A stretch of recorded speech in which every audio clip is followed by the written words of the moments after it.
সোনা মা আমার, আমি না তোমার একমাত্র মেয়ে, আর তুমি আমার ভালো মা। তুমি শুধু আমাকে আঙ্গুর ফল এনে দাও, তাহলে আমি আর কখনো তোমার কাছে কোনো বায়না করব না। এসব জেদ করার মানে কি টুনটুন? আমি আঙ্গুর ফল কোথায় পাবো? আমাদের বনে তো কোনো আঙ্গুর ফলের গাছ নেই। আমি তোকে আঙ্গুর ফলের বদলে অন্য কোনো ফল এনে দেই, তুই বরং তাই খাস। না না না, অন্য কোনো ফল খেলে কি তোমাকে বলতাম নাকি? আমি তো নিচে গিয়ে নিয়ে আসতাম।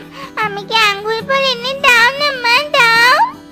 সত্যি করে বল তো টুনটুন, তুই কাকে আঙ্গুর খেতে দেখেছিস? ওই কাকে দেখিনি তো, আমার তো খেতে ইচ্ছে করছে তাই বললাম। একদম মিথ্যে কথা বলবি না, আমাদের বনে কোনো আঙ্গুর ফলের গাছ নেই। তাহলে তুই দেখলি কোথায়? আসলে মানে কি আমতা আমতা করছিস বল তো? যা জিজ্ঞাসা করেছি তার সঠিক উত্তর দে। আমি কি করব? কনকের গাছ থেকে কত করে চাইলাম আমাকে একটা আঙ্গুর দিয়ে, কনক আমি কখনো খাইনি, তবুও আমাকে দিল না। তাই আমি তোমাকে বলছি, আমাকে দাও না এনে আঙ্গুর ফল, প্লিজ মা, প্লিজ। উফ, তোকে নিয়ে আর পারি না, রোজ রোজ তোর বায়না আর আমার ভালো লাগে না। এখন আবার কাকুলির কাছে যেতে হবে, জানতে হবে ওরা কোথায় পেয়েছে আঙ্গুর। তুমি আমার সোনা মা, আমি জানতাম তোমাকে বললে তুমি আমাকে কখনো না করবে না। এবার আমি আঙ্গুর খাবো, কি মজা, কি মজা। হয়েছে হয়েছে, আর আহ্লাদ করতে হবে না, তুই পড়তে বস, আমি কাকুলির কাছ থেকে শুনে আসি। ঠিক আছে মা, তুমি যাও, আমি পড়তে বসছি।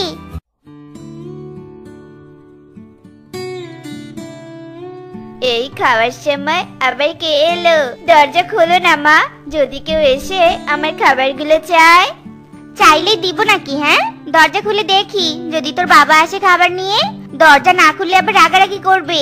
আসছি বাবু, আসছি। আরে টুনি, তুই তুই এখানে কি চাস? আসলে কাকুলি দিদি, তোমার কাছে একটা কথা জানতে এলাম। আমার কাছে? আমার কাছে আবার তোর কি জানার আছে রে? কিছুক্ষণ আগে তোমার ছেলেকে আঙ্গুর ফল খেতে দেখে আমার মেয়েটা বায়না ধরেছে আঙ্গুর ফল খাবে। হ্যাঁ হ্যাঁ, টুকি তো আমার কাছে চেয়েও ছিল, কিন্তু আমি দেইনি। যদি আমাকে বলতে তাহলে আমিও মেয়েটাকে এনে দিতাম, খুব বায়না করেছে মেয়েটা। আমি তো জানি না কনকের বাবাই এনেছে, বললো শুধু মানুষের জমি থেকে এনেছে, আবার তাদের নাকি তারাও খেয়েছে। এর বেশি কিছু আমি জানি না তো। কালু কাক তাহলে মানুষের এলাকা থেকে আঙ্গুর ফল এনেছে, কিন্তু সেখানে তো অনেক ঝুঁকি। হ্যাঁ, বুদ্ধি পেয়েছি, এই বুদ্ধি করলে সাপও মরবে আর লাঠিও ভাঙবে না। মা তুমি এসেছো? শুনেছো কোথায় আঙ্গুর ফল পাওয়া যায়? হ্যাঁ শুনেছি, কিন্তু কিন্তু কিন্তু আবার কি? শুনে যখন এসেছো তাহলে যাও গিয়ে নিয়ে এসো। না, আজ আর যাবো না, কাল সকাল সকাল বেরিয়ে পড়বো। কালকে আবার কেন মা? আচ্ছা ঠিক আছে, কিন্তু তাড়াতাড়ি ফিরবে। আমি একা যাব না, তুইও আমার সাথে যাবি, আঙ্গুর ফল আনবি।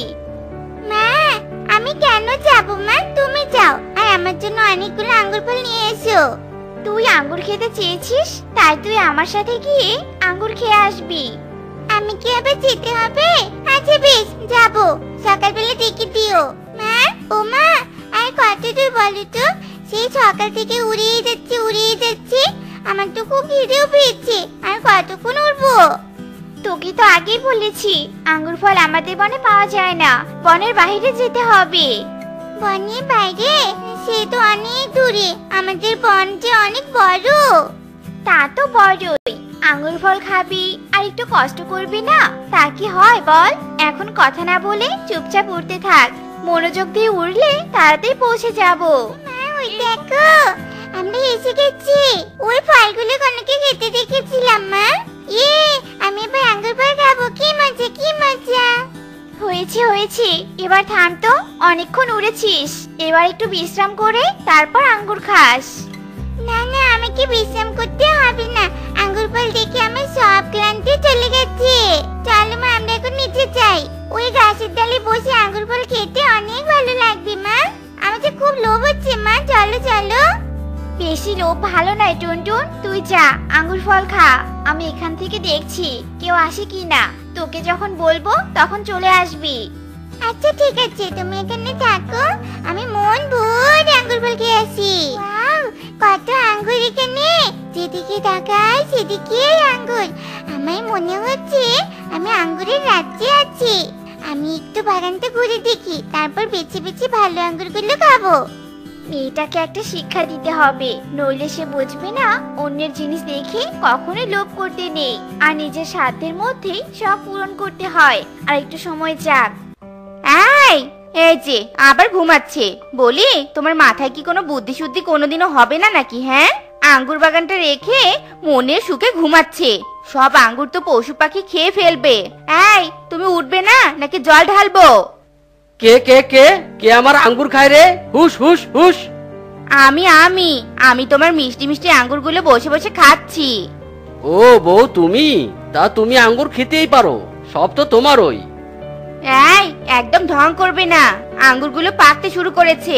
কালকে একটা কাক এসেছিল, আমি তাড়িয়েছি, আর তুমি সেখানে পাহারা না দিয়ে ঘুমাচ্ছ। এখন কি তুমি যাবে নাকি? না না, তোমাকে কিছু করতে হবে না, আমি যাচ্ছি। ওই তো কৃষক আসছে, আর একটু কাছে আসুক, তারপর ডাকবো টুনটুনকে। আরে আরে, বউ তো ঠিকই বলেছিল, ওই তো দুইটা পাখি বাগানে ঢুকেছে। না, দুটো লাঠি নিতে হবে। আঙ্গুরের বাগানটা কত বড় আর কত সুন্দর। যাই, তাড়াতাড়ি খেয়ে মায়ের কাছে যাই, আমার জন্য মা অপেক্ষা করছে। টুনটুন পালা পালা তাড়াতাড়ি। কি ব্যাপার, মা ডাকছে না, কিন্তু আমাকে পালাতে বলছে কেন? আমি কেন পালাবো? তাছাড়া আমি তো আঙ্গুর এখনো খাইনি। ওরে বাবা রে, পালাও পালাও মা, পালাও, এই কৃষক যে আমাদের মেরেই ফেলবে।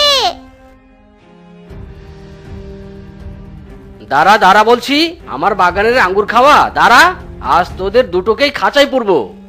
তোকে কখন থেকে পালাতে বলছি, কথা কেন শুনিস না? হ্যাঁ, ভুল হয়ে গেছে মা, ভুল হয়ে গেছে, এখন পালাও। মা মা, জল দাও মা, জল দাও। জল কেন? আঙ্গুর ফল খাবি না? না মা না, আঙ্গুর ফল একেবারে টক, একদম বাজে খেতে, আমি আর কখনো খেতে চাইবো না। আমার ভুল হয়ে গেছে মা, আর এমন বায়না করবো না। এই তো আমার ভালো মেয়ে। শোন মা, কখনো অন্যের কিছু দেখে লোভ করবি না। নে, এই আঙ্গুরগুলো খেয়ে নে। আঙ্গুর ফল, আঙ্গুর ফল তুমি কোথায় পেলে?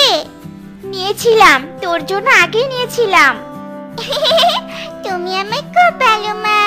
রুনু, শোন শোন, আমি না কাল কাকুলির বাড়ির পাশে একটা বড় বড়াই গাছ দেখেছি, আর সেই বড়াই গাছে অনেক বড়াই ধরা ছিল। আমি ভাবছি ওই বড়াই গাছ থেকে বড়াই চুরি করে নিয়ে আসবো। তোরা যাবি যাবি আমার সাথে চুরি করতে? যাবো না মানে? আমার তো বড়াই খেতে অনেক ভালো লাগে। চল এক্ষুনি বড়াই চুরি করার জন্য আমরা বেরিয়ে পড়ি। দেখ দেখ, একটা কলা গাছের চারা। এই কলা গাছের চারা দেখি আমার মাথায় একটা বুদ্ধি এসেছে রে। শোন, চল আমরা এই কলা গাছের চারাটা বাড়িতে নিয়ে যাই, আর এই চারা বাড়ির আঙিনায় পুঁতে দিব। যখন এই কলা গাছের চারা বড় কলা গাছে পরিণত হবে, তখন এই কলা গাছে কলা ধরবে, জানিস তোরা? মুন্নি, তুই তো ঠিক কথাই বলেছিস, আর সেই কলা আমরা খেতেও পারবো, আবার বিক্রিও করতে পারবো। বেশ ভালো বুদ্ধি দিয়েছিস, আজ আর বড়াই চুরি করতে যাবো না রে। চল চল, তোরা কলা গাছ নিয়ে বাড়ি ফিরে যাই। মুন্নি, রেনু, কোথায় গেলি রে তোরা? তাড়াতাড়ি কলা গাছের কাছে আয়, দেখে যা আমাদের কলা গাছে মোচা ধরেছে। মুন্নি, রেনু। হ্যাঁ টুনি দিদি, শোন না, অনেকদিন তো হলো আমরা মোচার তরকারি খাই না। চল না এই মোচাটা পেরে নিয়ে গিয়ে রান্না করে খাই আমরা। মুন্নি দিদি ঠিক বলেছে টুনি দিদি, কলা গাছে যেহেতু মোচা আছে আর আরো অনেক মোচা হবে, তাহলে আমরা সেই মোচা দিয়ে আজ তরকারি রান্না করে খাই। ঠিক আছে, তোরা এত করে যখন বলছিস এই মোচার তরকারি খাবি, তবে তাই হোক। দাঁড়া, মোচাটি আমি পেরে কি দেখ, মোচার মধ্যে কতগুলো হিরে।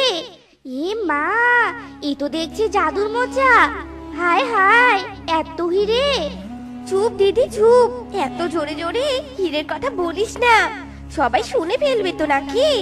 দিদি রে, আমরা তো এখন অনেক বড় লোক হয়ে যাব। হয়েছে, এখন সবাই চলো এই হিরেগুলো বাজারে নিয়ে গিয়ে বিক্রি করে দিই। হিরে বিক্রি করে আমরা অনেক বড়লোক হব। আহ, আমার কতদিনের শখ, আমি বড়লোক হব। আচ্ছা, প্রতিবার টুনি দিদি আর মুন্নি দিদি দুজনে কলার মোচা পারে, আর মোচার ভেতর থেকে সব হিরে তারাই বাজারে বিক্রি করতে নিয়ে যায়। যদি তারা সেখানেই অর্ধেক টাকা লুটে নেয়, আমি তো কিছুই বুঝতে পারবো না। না, এভাবে আর চলতে দেওয়া যায় না। আজকের মোচাটা আমিই পারবো, আর আমি হিরেগুলো বাজারে নিয়ে যাব। এ কি রেনু, তুই মোচা পারছিস কেন? মোচা তো আমি আর মুন্নি সব সময় পারি। আজ আমি মোচা পারবো, সব সময় তো তোরাই মোচা পারিস। আমি বুঝতে পেরেছি, তোরা মোচা পেরে অর্ধেক হিরে নিজেদের নামে নিয়ে নেস, আর আমাকে কিছুই দেস না। আমি যেন বেশি হিরে নিতে না পারি, তাই তোরা আমাকে মোচা পারতে দিস না, তাই না? চুপ কর রেনু, তুই এসব কি বলছিস? তুই আমাদের চোর ভাবছিস? ছি ছি ছি ছি ছি ছি, এত ছোট মন তোর! আমাদের সন্দেহ করিস তুই? হ্যাঁ, আমি তোদের সন্দেহ করি। তোরা আগে অন্যের জিনিস চুরি করতি, আর এখন এতগুলো হিরে দেখে তোদের নিশ্চয়ই লোভ হয়। আজ আমি ছাড়া এই মোচা কেউ পারবে না। অনেক হয়েছে রেনু, অনেক বড় বড় কথা বলে ফেলেছিস। এই মোচা পাড়ার ক্ষমতা একমাত্র আমার। আমি তোদের সবার বড় বোন হই। তুই বড় বোন হয়েছিস বলে কি উচিত কথা বলবো না? এই মোচা আমি পারবো। দাঁড়া, এই মোচা নিয়ে এত ঝামেলা, তাই না? এক্ষুনি এই কলা গাছ আমি কেটে ফেলবো। না থাকবে মোচা, না থাকবে কলা গাছ। তোমরা এভাবে ঝগড়া করো না, আর আমাকে কেটো না। আমাকে কাটলে তোমাদের ভাগ্য তোমরা নিজ হাতে ধ্বংস করবে। আমি জানি তোমরা অনেক দুষ্ট আর লোভী, কিন্তু তোমরা আমাকে জঙ্গল থেকে তুলে এনে বাড়িতে রোপণ করেছো এবং আমার যত্ন করেছো। তাই জন্য আমি আমার মোচার মাধ্যমে হিরে দিয়ে তোমাদের সাহায্য করেছি, আর তোমরা হিরের লোভে পড়ে ঝগড়া করছো। তুই আমাদের সামান্য হিরে দিস বলে আমাদের অপমান করছিস? আমরা লোভী? যা, তোর মোচার হিরে আমাদের আর দরকার নেই। আগে যা হিরে পেয়েছি সারা জীবন তাতেই চলবে, যত সব। ওরে রেনু মুন্নি রে, এ আমাদের কি সর্বনাশ হলো রে! আমাদের সব কিছু তো গায়েব হয়ে গেছে। আজ লোভ আর রাগের বশে তো সব হারিয়ে ফেললাম রে আমরা। দিদি, নিজের হাতে নিজের ভাগ্য শেষ করে দিলাম রে। কিন্তু দিদি দেখ, কলা গাছে আরো একটা মোচা ধরে আছে। সব তো শেষ হয়ে গেল। এই মোচাটা নিয়ে গিয়ে কেটে দেখি শেষ পর্যন্ত কোনো হিরে পাই কিনা এতে। চার মহারানী, কোথায় তোমরা? এক্ষুনি তোমরা আমার সামনে এসে হাজির হও বলছি। জি মহারাজ, আপনি আমাদের ডাকছিলেন কেন বলুন? তোমাদের চাঁদ মুখখানা না দেখে যে আমার একদম ভালো লাগে না, আর এজন্যই ডেকেছি তোমাদের। যত সব, তোমাদের চারজনকে বিয়ে করেছি একটা মাত্র পুত্র সন্তানের আশায়। পুত্র সন্তান তো দূরের কথা, একটা মেয়ে সন্তানও যদি তোমরা আমাকে দিতে, তবুও না হয় আমি আমার মনটাকে সান্ত্বনা দিতাম। মহারাজ, আমরা তো অনেক চেষ্টাই করি, কিন্তু ঈশ্বর যদি আমাদের কোল ভরিয়ে না দেন, তাহলে আমরা কি করব বলুন তো মহারাজ? তোমাদের মুখে আমি আর একটা কথাও শুনতে চাচ্ছি না। তোমরা চারজনে আমার একটা কথা কান খুলে শুনে রাখো। আমি আগামী সন্ধ্যায় আবার বিবাহ করতে চাচ্ছি, আর তোমরা চারজনে আমার সেই বিবাহের সব বন্দোবস্ত করবে। বুঝতে পেরেছো? আচ্ছা ঠিক আছে মহারাজ। যাও, এবার নিজেদের কক্ষে চলে যাও। পঞ্চম রানী, শোনো, আমি তোমাকে বিয়ে করেছি একটি মাত্র পুত্র সন্তানের জন্য। যদি তুমিও আমাকে কোনো সন্তান দিতে না পারো, তাহলে আমি আবারও বিবাহের বন্ধনে আবদ্ধ হব। ওরা চারজন অনেক কষ্টকর, যেন মহারাজকে একটা সন্তান দিতে পারি আমরা। যদি আমরা তা না পারি, তাহলে না জানি মহারাজ আমাদের বাঁচিয়ে রাখবেন কিনা। আমাকে তো বলেই দিয়েছে, আমি যদি সন্তান জন্ম দিতে না পারি, তাহলে মহারাজ আবারও বিবাহ করবেন। ষষ্ঠ রানী সহ বাকি রানীরাও কান খুলে শুনে রাখো। এবার যদি তোমরা কোনো পুত্র সন্তান আমাকে দিতে না পারো, তাহলে আমি তোমাদের 6 জনেরই গর্দান নেব। তো মহারাজ আমাদের 6 রানীরই গর্দান নিবে, আর এটা কেউ ঠেকাতে পারবে না। ঈশ্বর কেন আমাদের এত বড় শাস্তি দিচ্ছে? কেন? আমার আর ভালো লাগছে না। মহারাজ মার্জনা করবেন, কিন্তু আপনাকে এত চিন্তিত কেন লাগছে মহারাজ? আপনি কোনো সমস্যায় থাকলে নির্দ্বিধায় আমাকে বলতে পারেন। আমি আপনাকে তরুণ বাবার আশীর্বাদে সাহায্য করার চেষ্টা করব। এই তা এসেছে আর মহারাজি বা কেন একে সব কথা বলছে? তার মানে কি এই তান্ত্রিক আমাদের কোনো ঔষধ দিবে?